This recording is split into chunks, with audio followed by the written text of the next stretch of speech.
আমি আর বাঁচবো না, তুমি আমার সন্তানদের দেখে রেখো। বউ, কথা বলো। কি হলো তোমার?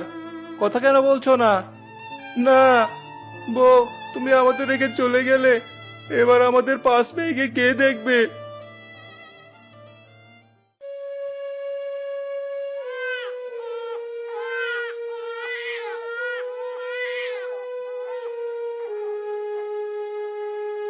ভাই, তোমার মেয়েরা তো কাঁদছে, ওদের শান্ত করো।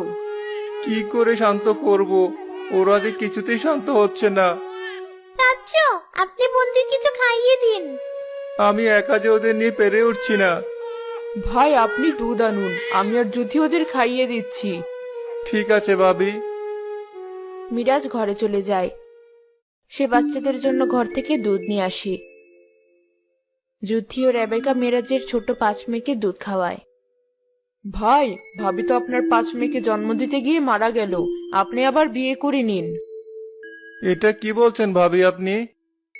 আমি ঠিকই বলছি ভাই, যাতে আপনার মা হারা 5 মেয়ে মা পায়। আপনি একা ওদের মানুষ করতে পারবেন না। এমনও কি কেউ আছে যে আমার 5 মেয়েকে নিজের মেয়ের মতো ভালোবাসবে? আমার বোন আছে, সে ছোট বাচ্চাদের খুব ভালোবাসে, তারও একটা নিজের মেয়ে আছে। আপনার বোন যদি আমার এই ছোট্ট 5 মেয়েকে মায়ের মতো ভালোবাসে, তাহলে আমি তাকে বিয়ে করতে রাজি।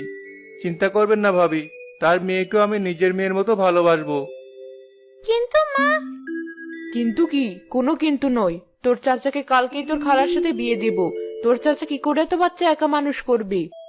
যুথি তার মায়ের উপর আর কিছু বলে না।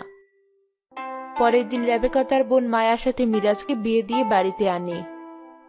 বউ, আমার 5 মেয়েকে আমি তোমার কাছে দিলাম। আজ থেকে আমার 5 মেয়েকে দেখে রাখবে তুমি। ওদের জন্যই তোমাকে বিয়ে করেছি। তুমি চিন্তা করো না, আজ থেকে ওরা আমারও সন্তান।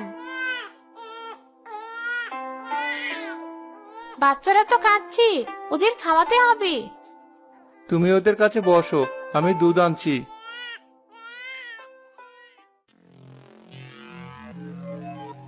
মায়া, শোন, মিরাজকে দেখিয়ে দেখিয়ে এদের যত্ন করবি, ভালোবাসবি।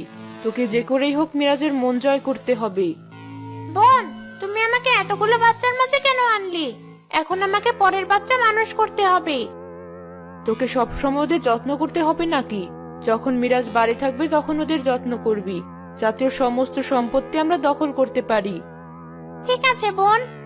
মায়া আর রেবেকা যখন গল্প করছিল তখন সেখানে মিরাজ আসে বাচ্চাদের জন্য দুধ নিয়ে। তোমরা কি গল্প করছো? কিছু না ভাই,